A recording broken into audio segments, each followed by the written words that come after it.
మనకు ఇచ్చేసినటువంటి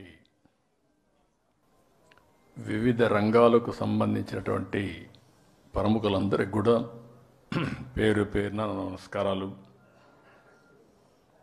ఈరోజు మనందరం కూడా ఇప్పుడే నాగపణి శర్మ గారు చెప్పారు, శ్రీ విశ్వావసునామ సంవత్సరం,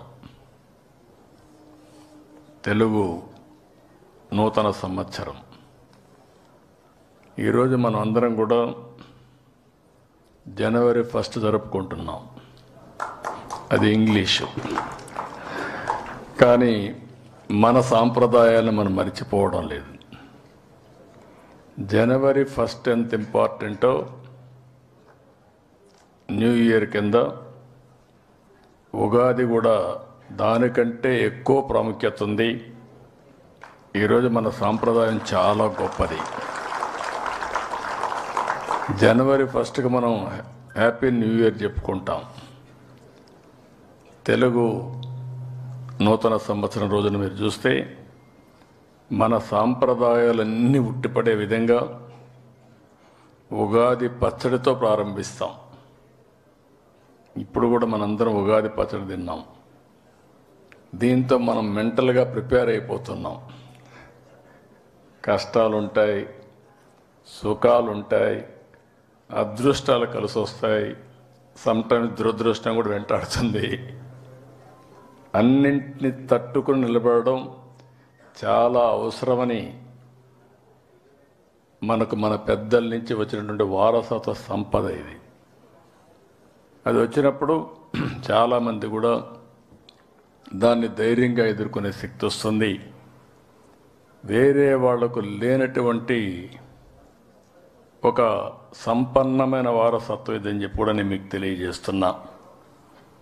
ఈ సందర్భంగా మన రాష్ట్రంలో, మన దేశంలో, విదేశాల్లో ఉండే తెలుగు వారందరికీ మీ అందరి తరపున ఉగాది శుభాకాంక్షలు తెలియజేస్తున్నా. ఈ ఉగాది ప్రతి ఒక్కరి జీవితాల్లో ఒక నూతనమైనటువంటి ఉత్సాహాన్ని కాకుండా ఒక మంచి భవిష్యత్తును ఇవ్వాల్సిందిగా భగవంతుని ప్రార్థిస్తున్నా. ఇప్పుడే నాగపణి శర్మ గారు చాలా విషయాలు చెప్పారు కాబట్టి నేను యుగాలు దొరికిపోవడం లేదు.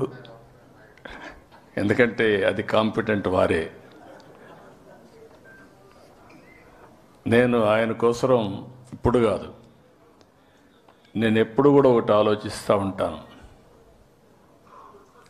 నాగరిక ప్రపంచంలో, పోటీ ప్రపంచంలో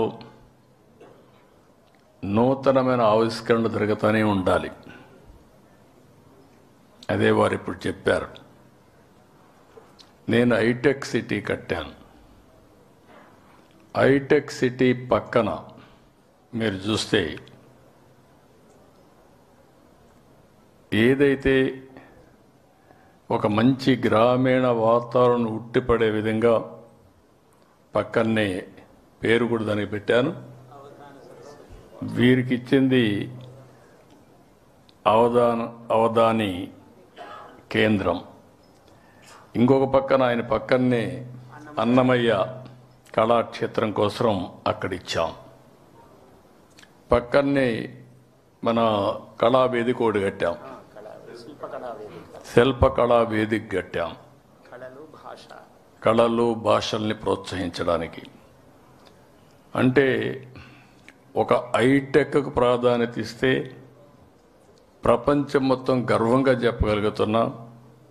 25 సంవత్సరాల్లో అమెరికాలో ఉండే అమెరికన్స్ కంటే 2 ఇంతల ఆదాయం సంపాదించిన జాతి ఏదైనా ఉందంటే తెలుగు జాతి. ఎన్నో యుగాలు కాదు, లేకుంటే శతాబ్దాలు కాదు, ఓన్లీ 25 సంవత్సరాలే మన కళ్ళ ముందర. అదే సమయంలో మన సాంప్రదాయాలు మరిచిపోకూడదని శిల్పకళా వేదిక పెట్టాం, అవధాన కేంద్రం పెట్టాం. అదే మరి అన్నమయ్య క్షేత్రం కూడా పెట్టాం. ఇవన్నీ ఎందుకు గుర్తు చేస్తున్నానంటే చరిత్రను మర్చిపోతే మన వల్ల మనమే మర్చిపోతాం. మన నాగరికతను కానీ, మన సాంప్రదాయాలు కానీ, సంస్కృతిని మర్చిపోతే మన ఉనికినే కోల్పోతామని చెప్పి కూడా నేను మీకు తెలియజేస్తున్నాను. ఈరోజు ఈ పండుగ మన రాష్ట్రంలోనే కాదు, ఆంధ్రప్రదేశ్, తెలంగాణ, కర్ణాటక, మహారాష్ట్ర ఈ రాష్ట్రాల్లో కూడా జరుపుకుంటారు. ఎక్కడ ఏ పేరుతో చేసినా అందరూ కూడా కోరుకునేది నూతన సంవత్సరంలో నూతన వెలుగులు దేవుడు ప్రసాదించాలని కోరుకుంటాం. ఇప్పుడే పంచాంగం అయితే చాలా బాగా చెప్పారు. సంతోషం. వర్షాలు పడితే సగం సమస్యలు పరిష్కారం అయిపోతాయి. ఎవరి పని వాళ్ళు చేసుకునే పరిస్థితిలో ఉంటారు. అదే సమయంలో వారు చెప్పినప్పుడు చిన్న చిన్న సమస్యలు ఉంటాయని కూడా చెప్పారు. ఎప్పుడైతే సమస్యలు ఉంటాయో ఆ సమస్యలను అధిగమించే ఆలోచనలు ఎప్పటికప్పుడు మనం చేసుకుంటూ ముందుకు పోవాల్సిన అవసరం ఉంది. అదే మరిగా ఈరోజు నాకు చిన్నప్పటి నుంచి జ్ఞాపకం. పంచాంగ శ్రవణం, రచ్చబండ మీద కూర్చొని ఇదే మారిగా ఊరంతా కూర్చొని ప్రతి ఒక్కరు అడిగి చెప్పించుకునేవాళ్ళు. అదొక విశ్వాసం, ఒక నమ్మకం, ఒక దిక్చూచి.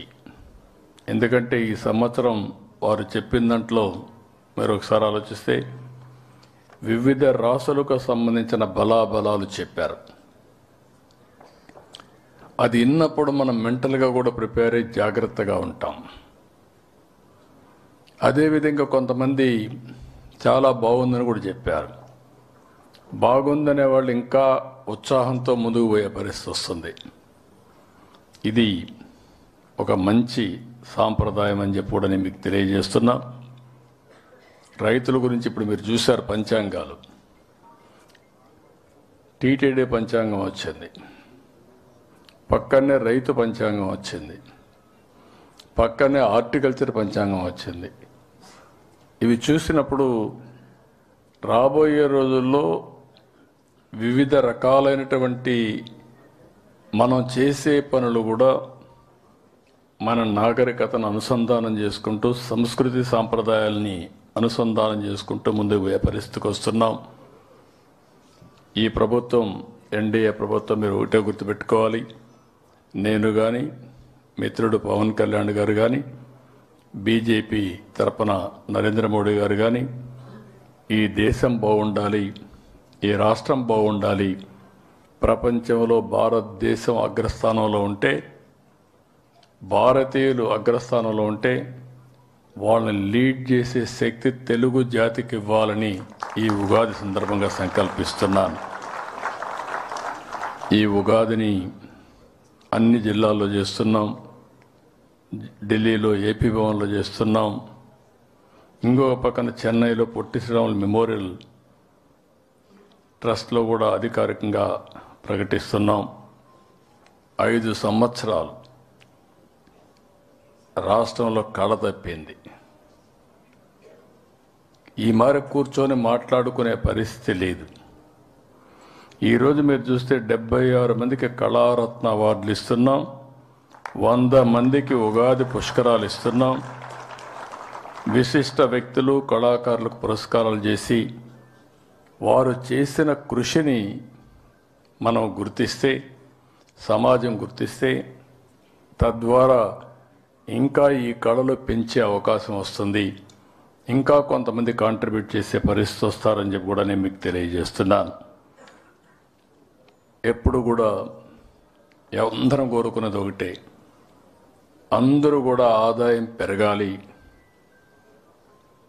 తద్వారా మెరుగైన జీవన ప్రమాణాలు రావాలి, మన ఆరోగ్యం బాగుండాలి, మనం మన కుటుంబం ఆనందంగా ఉండాలని చెప్పి కోరుకుంటాం. ఈ ప్రభుత్వం 9 నెలల నుంచి మీరు చూస్తే ఏ నిర్ణయం తీసుకున్నా పీపుల్ ఫస్ట్, ప్రజలు ముందు అనే నినాదంతో ముందుకు పోతున్నాం. అందుకని అనేక కార్యక్రమాలు ఇప్పటికే తీసుకున్నాం. ఒక పక్క సంక్షేమం, ఒక పక్క అభివృద్ధి, ఒక పక్క సుపరిపాలన. ఈ 3 కూడా సమన్వయం చేసుకుంటూ ఎక్కడికక్కడ ఏం చేస్తే బాగుంటుందో అవన్నీ చేస్తూ ముందుకు పోతున్నాం.